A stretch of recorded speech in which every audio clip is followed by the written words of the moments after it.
I don't particularly have a disagreement. If Stonewall wants to campaign on trans rights, it seems to me what Stonewall wants to campaign on it. I have an issue with the way in which it chose to campaign. But if you're going to build a strategy around trans rights, you have to find a way of engaging with some of the difficulties that it poses.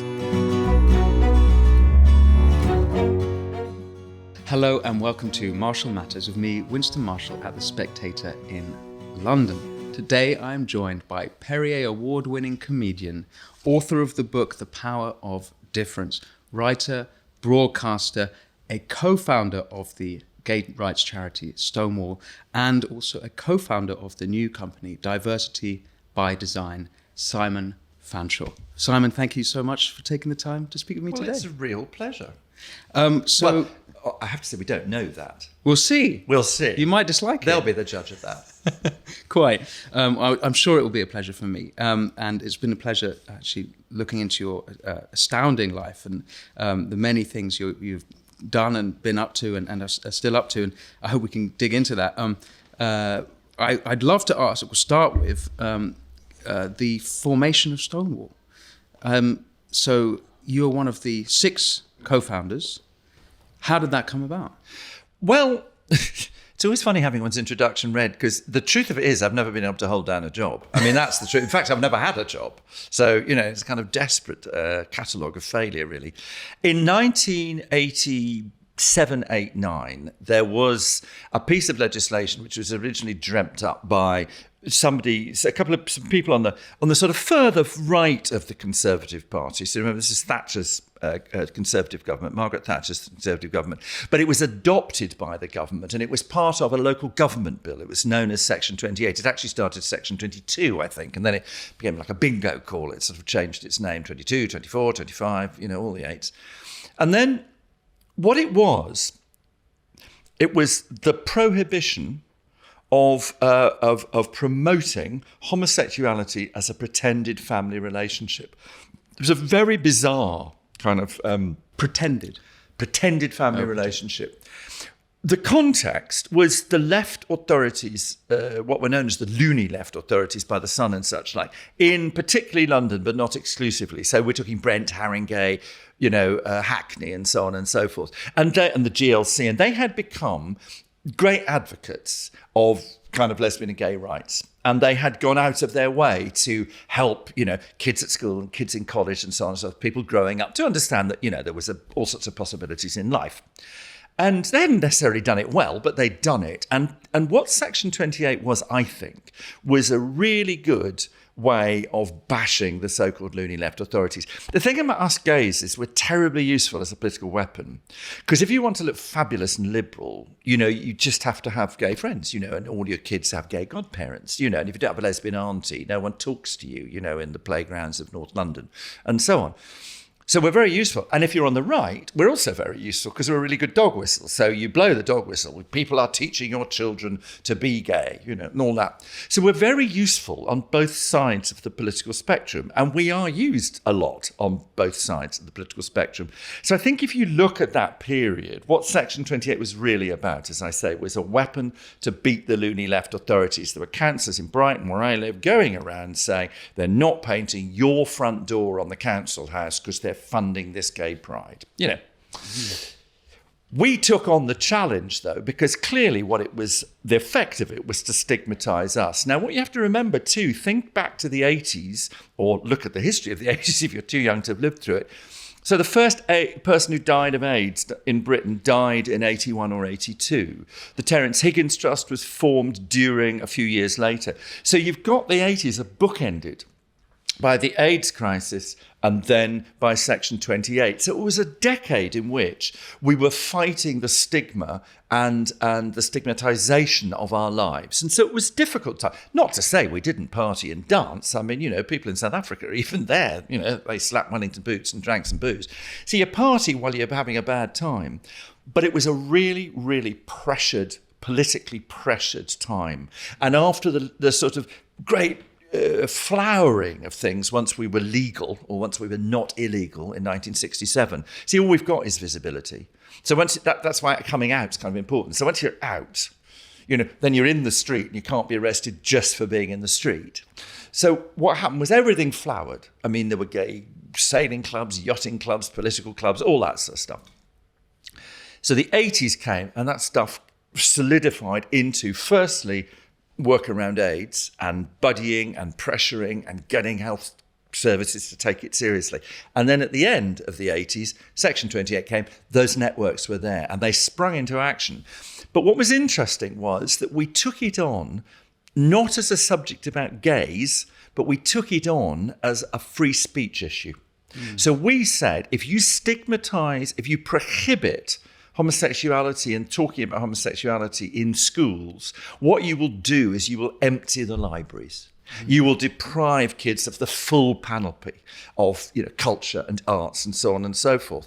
And actually, while we lost the battle, because it went on to the statute book, what we realized was that whatever people think about homosexuality in Britain, they still want people to be treated fairly. And that understanding was really important. And so Stonewall came out of that with the simple slogan, which was, we want equality under the law. Mm-hmm. So that was how it started, with a very, very simple message. And it is quite interesting that all the advances around lesbian and gay rights have been made in Britain by not talking about homosexuality. In other words, if you ask people whether they've got a view about whether it's right or wrong, actually some people will just go, it's wrong. Mm-hmm. But interestingly, some of those same people will also acknowledge that you don't want to stigmatise people under the law as a group. So you can win them over to that position. And that was really important understanding that I certainly took away from those years in Stonewall. Mm-hmm. And then so in the years after that, and by the way, there are some things that are immediately coming to mind about how it's not necessarily homosexuality, but the transgender issue that sort of replaced that. But maybe we'll come to that. But okay. Before that, in the years after that, so through the 90s, Stonewall continued to do great things, extending adoption and IVF rights and civil partnership. I guess it culminated in the civil partnership. Was that 2004? And so... and then after 2004, when did you leave Stonewall? Was it? Well, I was on the board until, I can't remember, but probably something like about 94 or 95. So we started in 89, and I was probably on the board for 6 years or something like that. It's a standard term. And then, you pass it on to other people because that's what you do. You give it to them and you say, you kind of crack on with it and build it. And what happened up to 97, which was the Labour government, was that we constantly fought the age of consent battle, and we constantly lost. So I have a very Maoist slogan for that, which is, every defeat was a victory. And the reason I say that was that every time we were defeated in Parliament around the equal age of consent, we won public support for the notion of equality. So we continued to build this public support. So when Labour came in, committed to equal rights for lesbians and gays, notwithstanding some nervousness about that, we were able to persuade them that actually this is a pretty popular stance. Actually, pretty much everybody's got a gay friend or a nephew or a son or a child of themselves.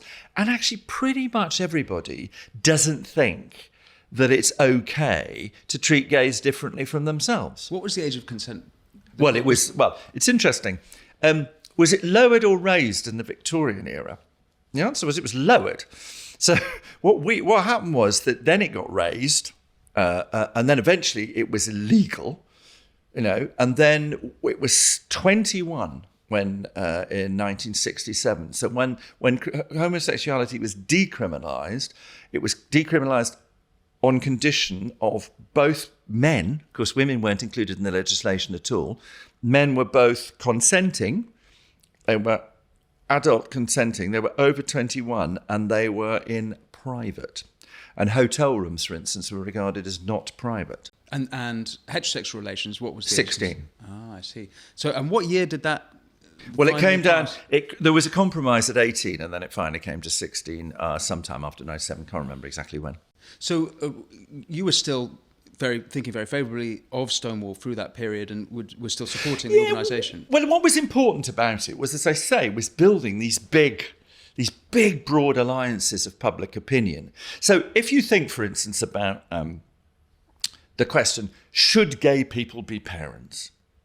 So that's a question that some, particularly on the sort of religious right, would ask. Gay people should not be parents. Kids need, a boy and a man and a woman. And you think, well, okay, but there's a more interesting question, which is, as a society, how do we make sure that children are brought up in the best possible circumstances and with the best possible conditions for success in their future life? Mm-hmm. Now, that's a much better question. Mm-hmm. And once you take the prejudice out of the question, then you have to say, well, actually, it turns out that some heterosexual parents are really good and some are terrible. And actually, some gay parents are good and some are terrible. Stonewall never said we have a right to be parents. They said we want an option to be parents. Mm. So what I'm saying to you is we always built that much wider constituency, I think, by asking bigger questions. Mm-hmm. So with the military, there was always this thing about, there was a ban on having gays in the armed forces. Mm-hmm. And it was quite funny. I come from an army background. My dad was an officer in the Argyll and Sutherland Highlanders. He was a lifelong soldier.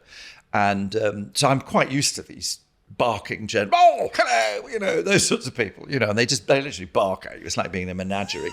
And they've got wives that squawk. So he's going, waf, waf, and she's going, meow, meow. It's completely peculiar. And anyway, so I've grown up with these people. I am these people. And so I found myself in a studio once with a barking general. And he would say, they always say homosexual, which I always love. It's very, very, very upper class. So he said, and I said, it was about gays in the army. And he said, well, obviously, we can't have, homosexuals in the army because if one is in the shower with a heterosexual in the shower, and there's a homosexual in the shower, the non-homosexual will be very, very nervous. And I remember saying to this general, I said, to be perfectly honest, if a gay guy thinking you've got a cute arse makes you scared, then I don't think the army's the right job for you. You're really in the wrong career, love, So we thought, but the point about, more seriously, the point about gays in the army is that, defending your country is a great sign of citizenship. I mean, it's marriage and defending your country and those and voting. These are major moments of citizenship. And so the idea that you say, actually, what are the qualities we want in a soldier, a sailor, or an air person? What are the qualities we want to defend our country? That is a more interesting question than whether they're gay. And absolutely, there's a rule in the armed forces that you don't have sex with other members of your troop and platoon and whatever they call them in the Air Force and the Navy. Mm-hmm. So the no sex rule, that's fine. Yeah. Do you see what I mean? So what do you want? What are the qualities you want in a person to defend the country? Mm-hmm. What relationship does that have to sexual orientation? And as we see now, when you've got both women on active service and also lesbians and gays in the army, actually, it's no less an effective fighting force. So we were always raising those bigger questions. So my point is that what I learned from Stonewall was that you can make alliances with people without demanding total agreement. Mm-hmm. And actually, if you think of relationships, that's how we work. That's how marriages work. That's how any relationship works. Any relationship. How can you? Benjamin Franklin said, if everyone's thinking the same, then no one's thinking. How can you possibly act in the world if you're not collaborating with people who think slightly differently? Absolutely. And there is a style of politics, though, that demands the sort of total agreement. And it's not new. I mean, I remember being involved in Brighton, where I lived, there was a big tradition of the National Front in Brighton and the British National Party. John Tyndall, I think, lived there for a while, that kind of thing. He was one of the leaders. And there was a thing called the Anti-Nazi League, you may remember, and there was fabulous concerts and, Tom Robinson, Susie and the Banshees and all this stuff. And we always go to Hackney Marshes, didn't we? And, you had to attach a balloon to your friends so you knew where they were. That's what I always remember. Anyway, so fantastic Anti-Nazi League. And I remember going to an Anti-Nazi League meeting in Brighton. And this was kind of some years in. And the SWP, which was the Socialist Workers' Party, which I think was called IS in those days, but International Socialist, but they demanded that the Anti-Nazi League took a position on Britain's membership of NATO. And we were thinking, sorry? I thought we were here to no fun equals the NF equals no fun. I thought we were fighting the fascists. I didn't think we were having a seminar on geopolitical relationships and Britain's role, in common defence, etc., collective defence organisations. So I left. But that kind of politics is very prevalent, and I'm sure it's prevalent on the right. I've never been on the right, so I don't know. But it's very prevalent, and always has been prevalent on the left, is that there's a sense of total agreement on a platform, otherwise we will exclude you. And you see, it's an endless theme, and it's very, very strong at the moment, but it's not new. Well, presumably the word for it is authoritarian, because the concept of democracy is that it is authoritarian. I also think that it's got its roots in some sense of belonging. I think that there's some idea that I think people, we get a great deal of comfort out of tribalism. And it's one of the things, I wrote this book, The Power of Difference, and there is an odd contradiction in there, because you do have to share certain things to be able to get on with people in order to explore your differences. So you do have to share something. And I think the problem is that people then, they get very comforted by the idea that actually we all agree about something. That is a comfortable position to be in. And you see it in all sorts of places. Let's not kid ourselves. If you're in a group of blokes, and you're sitting there and there's banter starts and people start making jokes that you think is sexist, it can be very difficult if you're not of a certain kind of personality to say, actually, hang on, chaps. Actually, I'm sorry, I don't like that. I think that's offensive. It's hard to step out of your group. So I understand how it happens, because it's very reinforcing to be around people who agree with you, but it doesn't help you to grow. And certainly, my terror about growing old is that I will turn into an intolerant old fart. God, the young people, God, that would be so awful. And at the moment, that's trying my patience, because I'm getting there. So you think right now that there's more intolerance to, or more of a sense that one has to be completely pure and agree with everyone's opinions on everything in order to politically collaborate with people? Is that no, I think I'm saying that's always been there. I think that purity kind of idea is strong, and I think you can see that. You can certainly see it in religion. The notion of the heretic is not a new one. I think at the moment there are things that reinforce it. And obviously I'm talking about social media. So there are ways of demanding compliance that there weren't before. So if you step out of line, as you well know, the pile-on that you experienced was really only possible because of social media.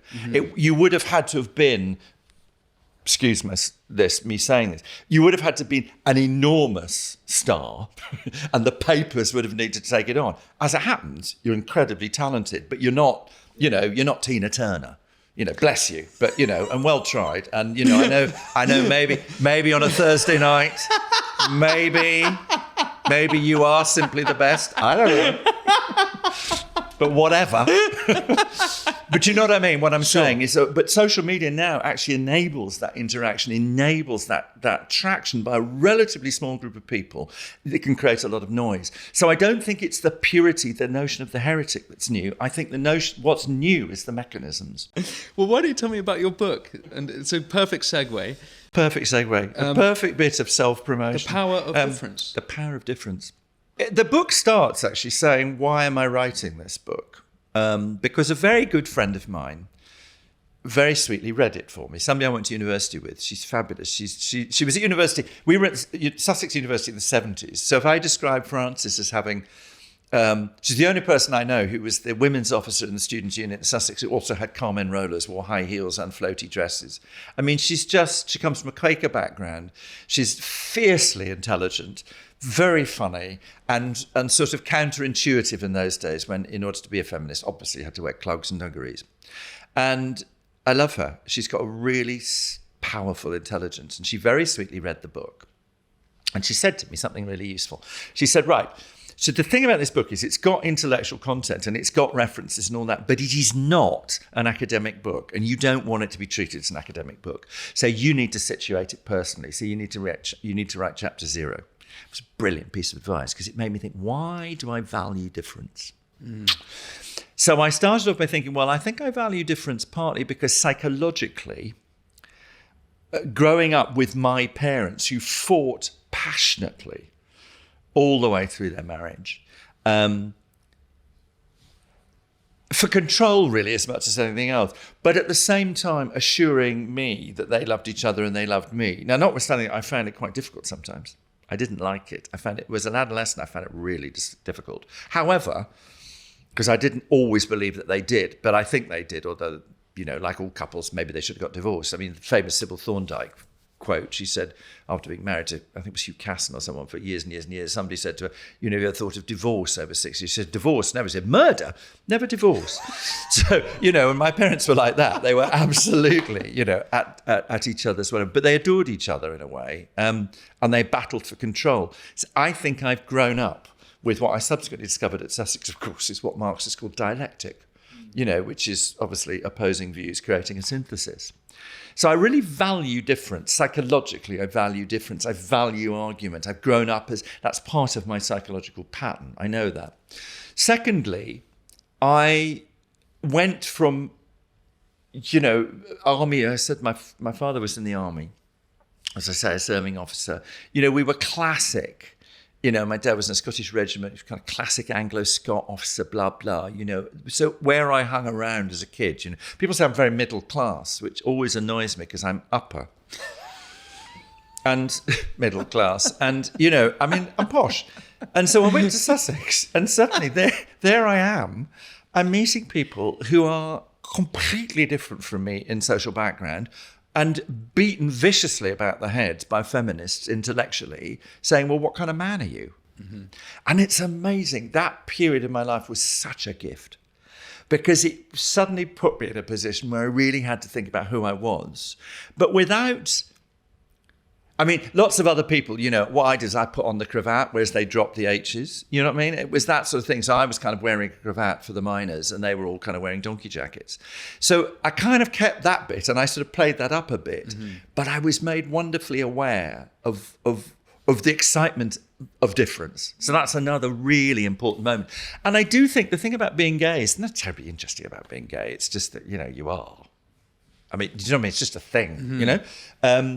But it does put you in an interesting relationship to the rest of the world as you grow up. And you see it with people who are gay, whose parents are very liberal. They still have to go through that readjustment. And it's a psychological readjustment. You're readjusting your expectations of life and your assumptions about who you're going to be. You're having to reorganize them. And that gives you a certain distance from the society you grew up in. Mm. So I'm always, I can play sort of posh white boy, but I also am 20% always slightly outside. So I play an in and out game. And I think being an outsider in that way, very slightly, and this is not special pleading, it's just trying to explain what I felt. I think that gives you a real sense of difference and the enjoyment of difference. Mm-hmm. So you're a different kind of man. You have lots in common with men, but you're also different from them. Mm-hmm. So all those things mean that I enjoy difference in a way that, the human condition is that you can't understand somebody else. You can't walk in their shoes. You can't experience life as they experience life. What you can do is try, but only in the certain knowledge that you never will get there. Mm-hmm. And it's that journey is diversity. That's why we talk about diversity and inclusion, because we're different. We don't talk about it because we want to make everybody the same. Mm-hmm. So my view is we want to talk about it because we want to explore and experience and enjoy the difference. Okay, so what obviously stands out, and this must be done intentionally, I think, is that we're talking about diversity, equity and inclusion essentially without mentioning identity, because this is essentially sort of division of labour, skill set, everyone it is in the best position for their individual set, skills, and this is in the face of the popular anti-individual philosophy of the age, i.e., identitarianism. Your subgroup. Well, that's right. Are you arguing against that specifically? No, I'm arguing for an understanding that gives us both an understanding of what might be the group experience, but being really accurate about what the group experience is, and then understanding what the individual ambition and aspiration and journey is. So what we have to do with people... When you say group, though, what do you mean? Oh, right. Well, let me explain. So So classically, in the diversity world, people talk about, BAME, for instance. That's a phrase that people use, black and minority ethnic. Well, what you have to think, if you're going to use any category in life to describe and analyse something, you need to know what it's describing. Mm-hmm. Now, if you think of the people who would broadly be included in this category of BAME, are they united by culture, ethnicity, religion, family structure, geographical heritage? No. Political views? No. It's a vast group. One thing it can describe is the experience of not being white in Britain. Very seldom is BAME, by the way, used to include Jewish people. In Brighton, where I live, the council has explicitly excluded anti-Semitism, I understand, from their definition of racism. So that's been a big battle. So BAME describes one experience, and the experience it describes is the experience of being not white in a majority white country. So that's broadly speaking. Now, there is a set of common experiences. There are a set of common experiences. A grammatical error there. It's a waste of public school money, isn't it? There are a set of experiences that those people will share in common. And there's no doubt about it, when you meet other gay people, there is a certain shared experience. So I once wrote a piece called The End of the Homosexual, Was It Just a Phase We Were Going Through? And then I wrote a draft, and then I had a bunch of gay friends to dinner, and we all screamed and shouted. And I thought, this is really weird. I've just written about how gay men have got nothing in common. Actually, I've suddenly just experienced that we've got something in common. So there is a common experience. And that is important. And so back to my belonging, back to the tribe question, all that. So we experience belonging, and it's important when you analyse. So you can take data about a company, and you can say, where are women in, up, and across this company? Who's being recruited? Who's being promoted? Who's being deployed? And you can work out where that is, and you can see that very often in companies, there's a ceiling that women hit. Is this something your company is doing? Yes, we work with people on this data. My point is, responding to your point about identity, the point is that group of women have a common experience, and you could look at the data and it can tell you what that group experience is. What it can't tell you is what the individual experience of that individual woman who's there in front of you with her ambitions, her life, her desires, and what she wants to do. Okay, so you've got to. The point is, you've got to mix them. Unless it's a job where actually being a woman makes you more competent at the job, why does it matter that it's a woman doing it? Well, because if you look surely you just want the most competent person to do the job. Well, you don't want. Who cares where they're from, what their sexuality is? So what I say is always, it's not who you are; it's what you bring through who you are. So as an individual, you bring a story. My story, I've sketched bits of it. So my story is about difference, about growing up posh. It's about entering, a place where I discovered all these other social classes, and I discovered feminism and blah, blah, blah. So there's a whole bunch of stuff that I bring as a gay man. I bring an outsider attitude as a gay man. I'm not saying, so individual women bring a particular story, and women as a group bring a particular story. So, this matters in two ways. It matters because if you look at the data will tell you that women experience particular barriers to advancement in certain organisations. They just do. The data tells you that, and it's very, very clear. Okay. Now, why that happens then has to be really thought about in detail. So we have to understand what's going on there.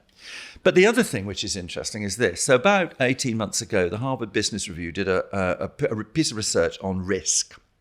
And they were looking at, the metric they used was to look at executive teams, and they said, right, growth strategies. The growth strategies are of two broad kinds: endogenous growth, which is, growth through research, innovation, investment, and there's mergers and acquisition. The latter strategy is a much higher risk strategy than the endogenous strategy. What they then did was they looked at teams that had a balance of men and women and teams that were mostly men, and they looked at what strategies they favoured. And interestingly, they favoured the higher risk strategy.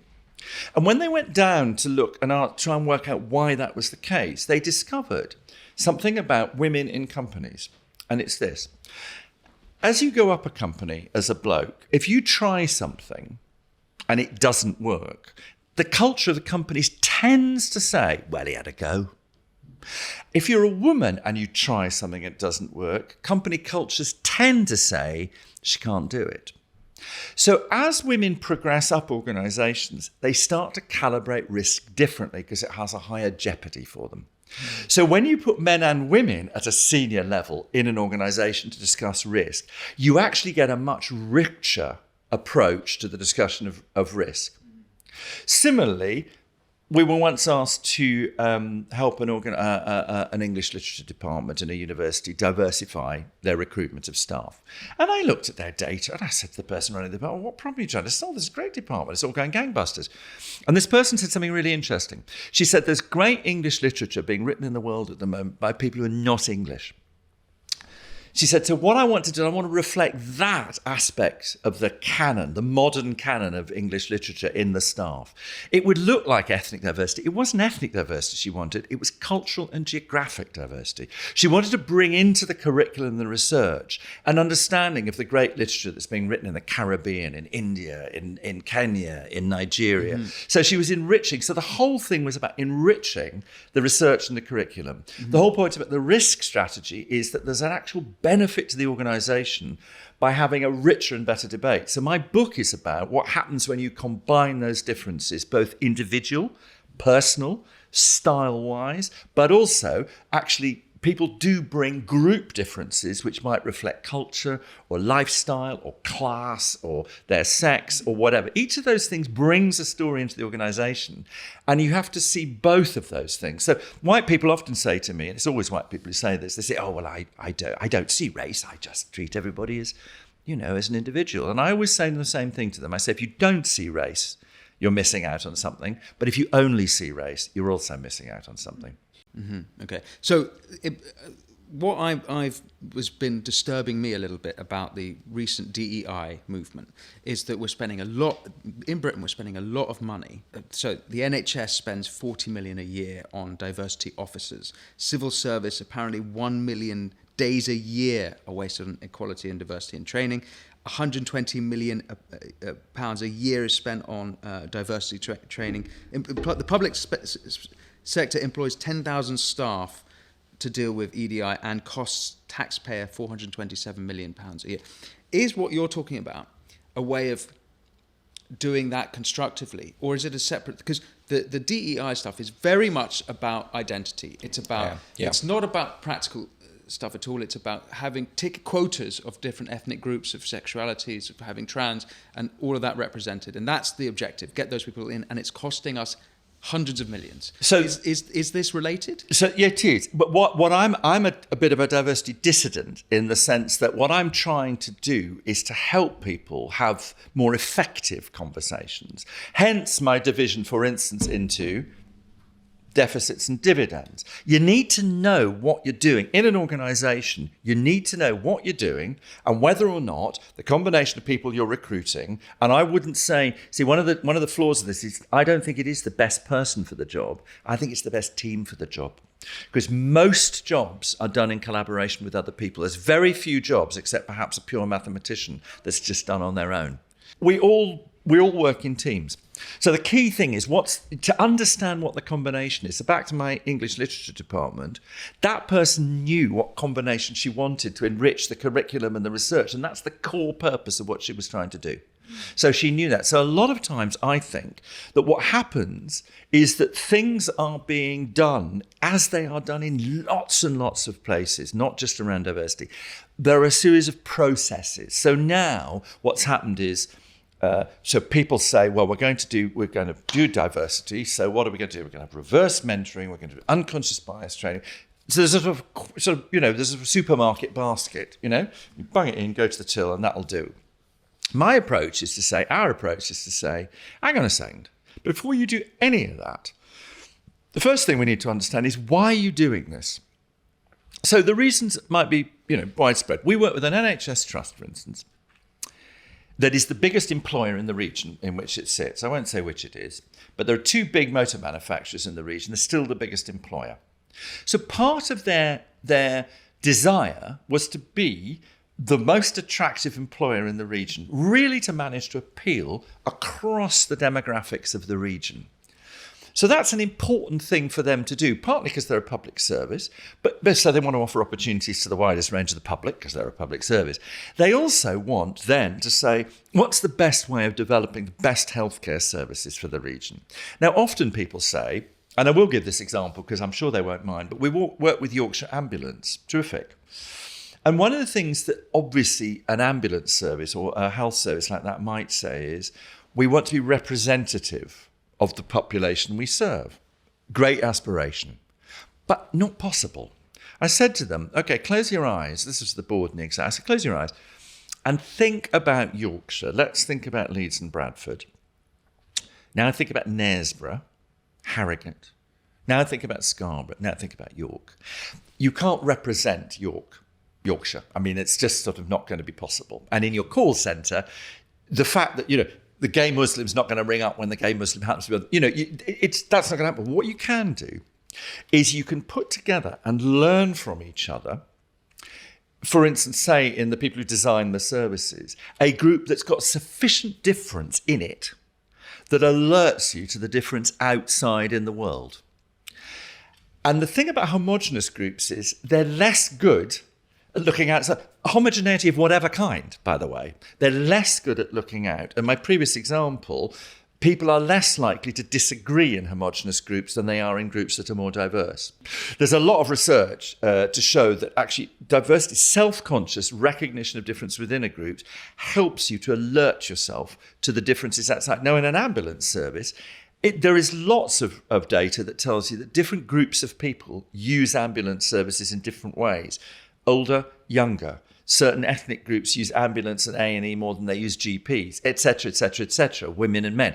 So there are lots of differences out there about how you make an ambulance service that really does save people's lives in the most effective way. So diversity plays a role in that, but it only plays a role in that if you're really, really rigorous about that discussion in the way that I've tried to lay it out. So that seems to me like perfectly reasonable, because they're going to be a better service if they understand the community they're involved in. But let's take a football team. The objective is to win. You don't need every member of your football team to represent every corner. Let's say it's Leeds United to represent every corner of Leeds. Well, there certainly is international, but it's just about winning. This concept is specific to different organisations. Absolutely. And so it's not relevant to sometimes. Any industry, any business. No, that's absolutely right. But equally, what you don't want is a football team that doesn't have access to talent because it won't employ black players. Or actually, at the moment, it won't employ gay footballers. There might be tons of gay footballers out there who just will not play football. And that's not a route that gay men will ever take into football, in men's football, because at the moment it's too damn scary. If you go out there as a gay footballer, you would be barracked from the whatevers. We won't be, actually, Brighton, it's quite funny. Eventually you think, oh, for God's sake, the Albion, come on. But so you've got you've got two questions here, Winston. And I think you're confusing the two questions. I go back to the dividend and the deficit. Mm-hmm. There are perfectly good reasons to solve these deficits. If people are having blocks put in the way of their talent, we should be removing them. And that often is a result of the group they belong to. We know data tell us that women suffer in terms of their ambitions. We know that. The data is very clear. We know that certain people experience racism at work. So we've got to get to the root of this and open up people's roots to their ambition and stop the blocks to talent. I fully support stopping the blocks, but the response wouldn't then be that every Premiership football team has to have at least one gay football player on the team. Have I said that? No, but that is what that would be equivalent analogy for the that is part of the DEI. Well, it's one of the problems. Popular ideology. It's one of the problems is that the mistake has been to have a kind of people call it the tick box. There's a sort of tick box compliance, and the easy way of doing that is counting stuff. And the easy way to count is go, well, okay, well, we look at the census, and then everybody has to be representative. I don't take that view. I say that in different places, you need a different kind of combination of difference. Mm-hmm. And you also need to understand whether the deficits that you're experiencing in your sector or your company are particularly germane to the functioning of the company or what you're trying to do. Yeah. So you've got to do both. That's my point. And you're right. in the diversity orthodoxy, often people are not. And that's why they employ us, because we do. We have, I think, a more nuanced view of it. And the other thing it's important to do is that often these deficits and things arise not because somebody's being racist or sexist or homophobic. They arise for other reasons, actually. Often they happen accidentally. That doesn't mean to say they're any less awful for the person experiencing them. But if you're going to tackle them, you've got to understand what the mechanism that's working. Mm-hmm. So can I take you back to Stonewall? Well, you're asking me. Never ask a question, the answer to which you don't want. If you want to take me back to Stonewall... I'm taking you back to Stonewall. Be the dominatrix here, for God's sake. Stonewall, can you tell me what has happened to Stonewall? I know you're not a part of the LGBA now, but it seems from my research that you're a supporter. I might be wrong, do correct me if I'm wrong, but what happened to Stonewall where it seems to have, there's been a great split where a lot of people have left it, a lot of people from the gay rights movement who supported Stonewall for many years and now turned against it. What's your intel, your insight? So something extraordinary happened between 1989 and 2014, which was that we and all the people brilliantly who then took over from the people who started it, we won. I mean, with a few exceptions. Northern Ireland was a bit slow with the civil partnership, the marriage thing. There were a bit of pensions that needed to be sorted. Basically, job done. And we got our equality woggle. That's what I would say. We got our equality woggle. Job done. We got the badge. What's a woggle? What's a woggle? You've got no idea. You were on the Spectator. It was that thing you put on you had a scarf around your neck and you had a woggle. A woggle? Yeah, and then like you had badges for cooking and things. Anyway, so back to Stonewall. So... what happened? 2014, legislative equality. Still issues social equality, not saying that people didn't experience violence or whatever, or harassment or unpleasantness, but I often say that even if it was an everyday event, it certainly was no longer an all-day event.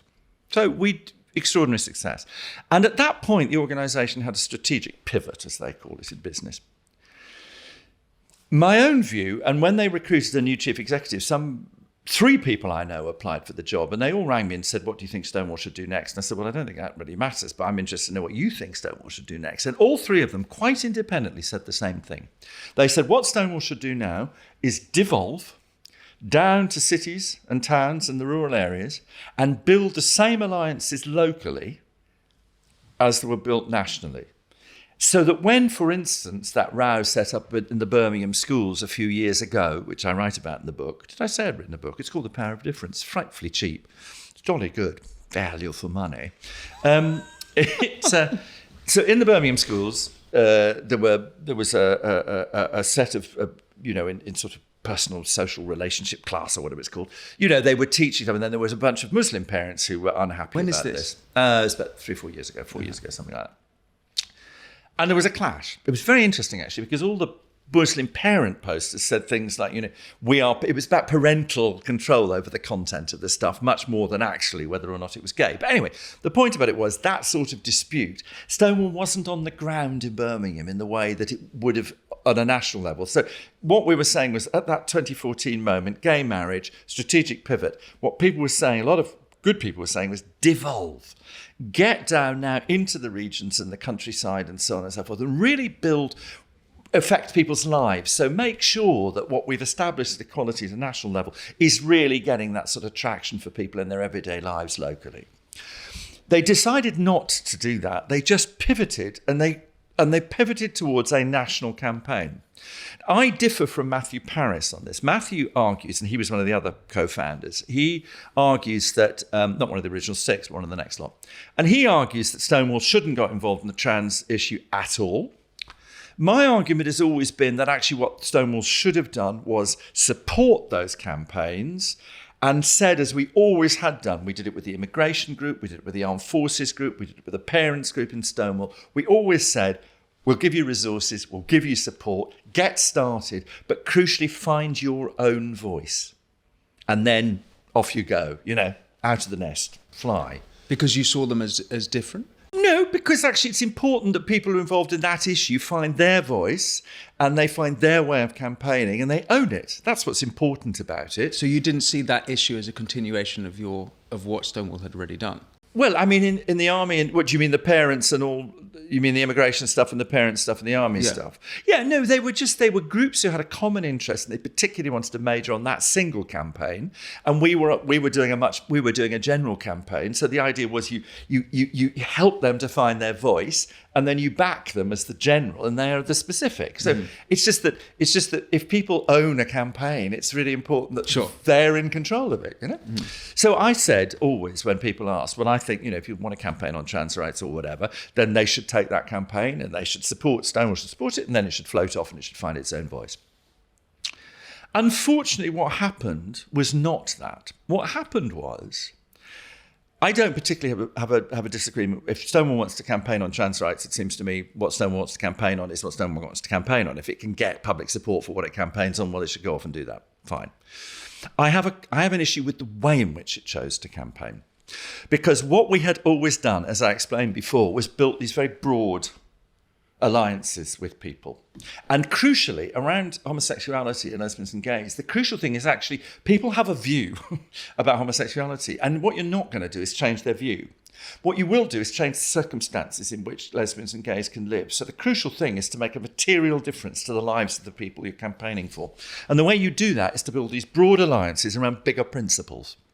So if what you're going to do, and I don't know what the right strategy would have been, but if you're going to build a strategy around trans rights, you have to find a way of with some of the difficulties that it poses and that identity poses, which is the idea that, you get to be the opposite sex or whatever. And we know that this raises significant issues. Whatever you think about the various views on it, it is a simple fact that in sport and in women's spaces and a variety of there are issues because there are differences of views and opinions about the best way forward. So that what Stonewall should and could do is to host that discussion. They should try and develop a platform which has got the broadest support. Unfortunately, what they did was they decided to take this idea, which is acceptance without exception. Unfortunately, what that means is you end up with a form of purity politics. You end up saying that if you do not agree with us on this issue, then you are now the heretic.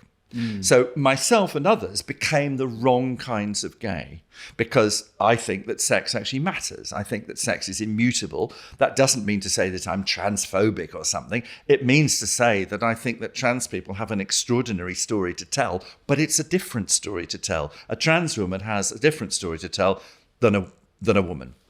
And, that's just to me the richness. And that's why I wrote a book called The Power of Difference rather than The Power of Sameness.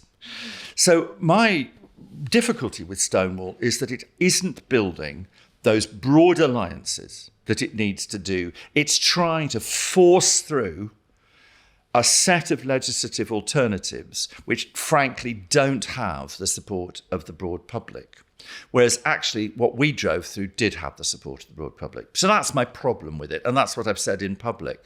And I think it's a shame because we built a lot of credibility. I remember the first time, the person who really did this was a woman called Angela Mason, who was the chief exec of Stonewall. She was astonishing in building these alliances. I mean, she's a really remarkable politician, if you like. She just has the ability to understand and listen and put together those different groups. I mean, I have unbounded admiration for Angela.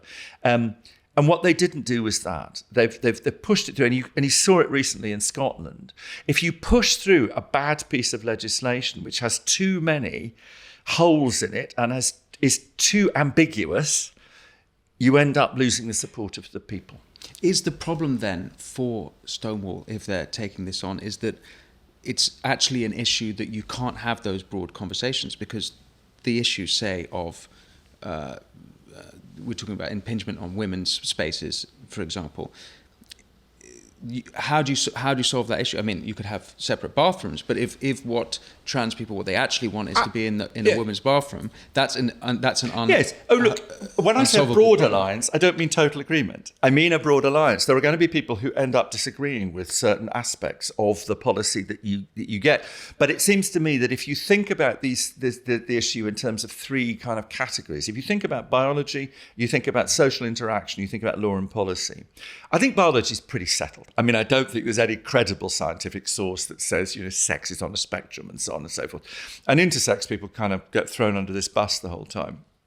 But the issue for intersex people is that actually they have surgical procedures practiced on them without their choice. And what they're saying is actually, could we leave that to later in life when we can make a choice? That seems to me a different kind of issue. So I think biology is I mean, I don't like the phrase science is settled because that's the whole point about science, but I think we're pretty clear that we've had thousands of years of a binary species. And I think that's probably sort of where we reliably can rely on. Well, many people would think that's a bigoted opinion, but I think I would say I don't. I would say we would rely on it. And I think most people would be pretty clear about that. Most people would recognise that they were born of a woman. So the second thing I think then is to say, well, what are our social interactions? I have a friend called Jackie Gavin, who is a trans activist and a trans woman. She transitioned when she was in her 20s, I think. And Jackie's remarkable. She tells the story. So I did a panel with her once, and I put this in the book too, which was that she told the story. She was called Scott before she was Jackie. And somebody asked a question after she told the story, and they said, I find this all really confusing, misgendering, dead name. I don't know what to do. I'm really confused. And Jackie was fantastic. She said to this woman, she said, look, the first thing to do, she said, just ask. Be open and ask and be curious. She said, and then she said this extraordinary thing. She said, I wouldn't be here if it wasn't for Scott's bravery. He's part of me and I carry him everywhere I go. And the audience in front of her, about 60 people, whatever, just went, oh my God. Because what she'd said to them was something they could absolutely embrace. It was her real story. And it gave everybody a way in. And people afterwards could not stop talking to her. It was absolutely beautiful. So I feel that socially, I mean, I refer to Jackie as she. Now, there are a number of feminists and women who will not do that. I feel perfectly comfortable to do that. I also think sometimes that it's just because I'm of a generation of gay men that we used to play around with gender like that. Somebody would have, one of your friends would have a fit and you go, oh, she's thrown her toys out of the pram. Oh, look at her, etc. So we're kind of used to it, but I'm fine with that. And I refer to Jackie, several trans friends I would easily refer to as she. I don't have a problem with that. That's my social interaction. I find it more challenging when it's people who haven't actually transitioned.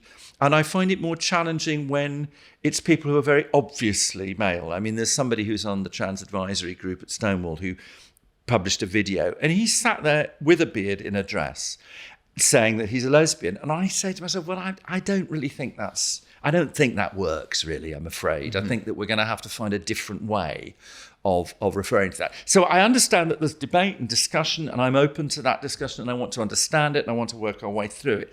But that's a social thing, and I think we should be grown up enough, all of us. And there will be people who will scream at you for not doing it. Well, that's just the state of the world. But actually, let's see if we can agree some conventions, some manners, And then you get to law and policy. And I think it's absolutely crucial that law is based, that we understand in law that sex does matter in certain circumstances. That would be my starting point. And I think there's a very broad range of people who agree with that. Mm-hmm. The question then comes, what are the implications of that?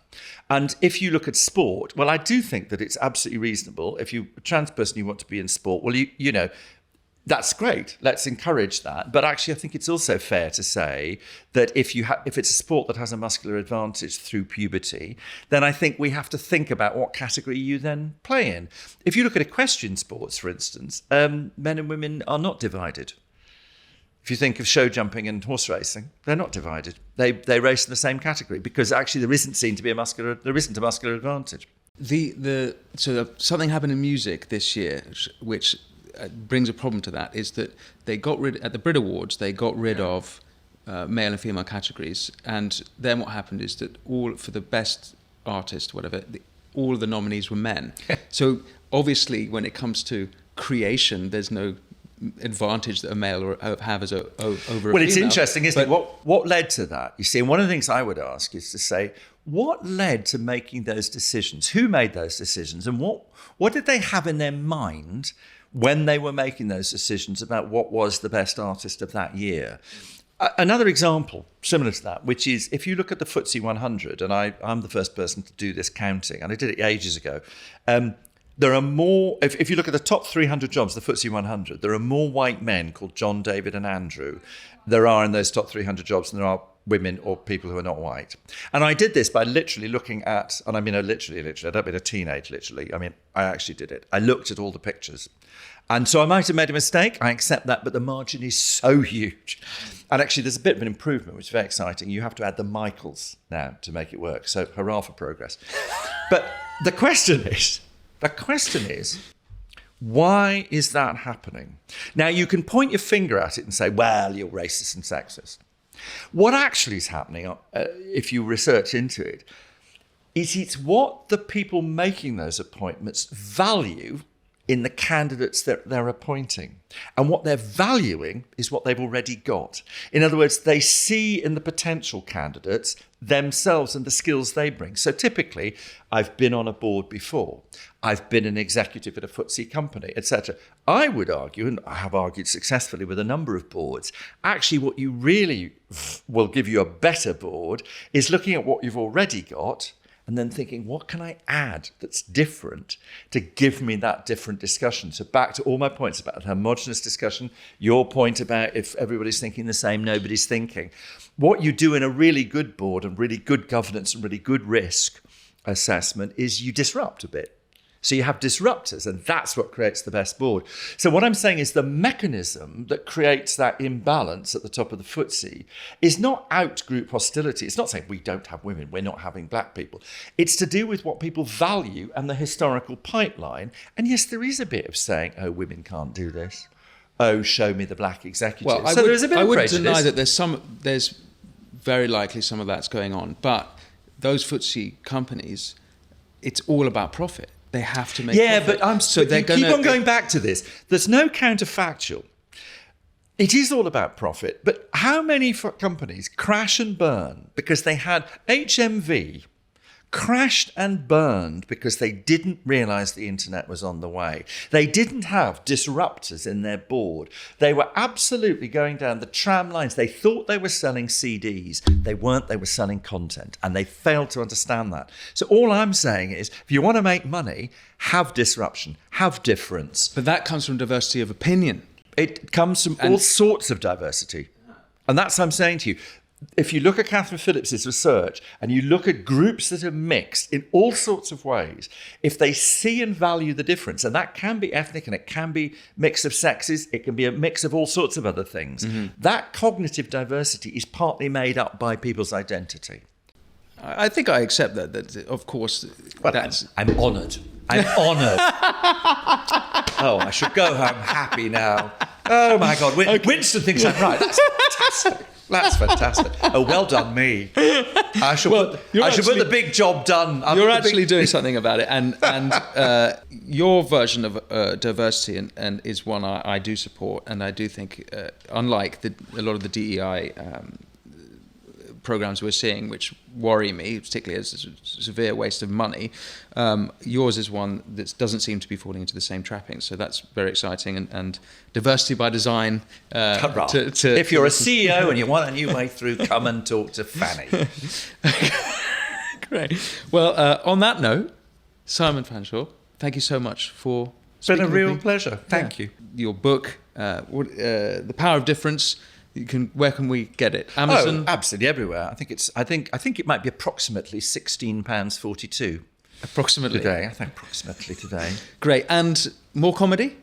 Yes, I'm going to do this show. I've turned the book into a show, really, and I think it's so. I want it to be interactive with the audience, and so when I run the Perrier, I asked the audience questions and improvised a comedy. I mean, I'd written some stuff before. I'm not totally lazy, but I'd written some stuff before, and then I improvised with the audience. So I want to do the same, really, about current issues. So I think it's going to be called Fanny's LGBT Q&A. You've got the names. That's great. Simon Fanshawe, thank you so much for speaking with me. Pleasure.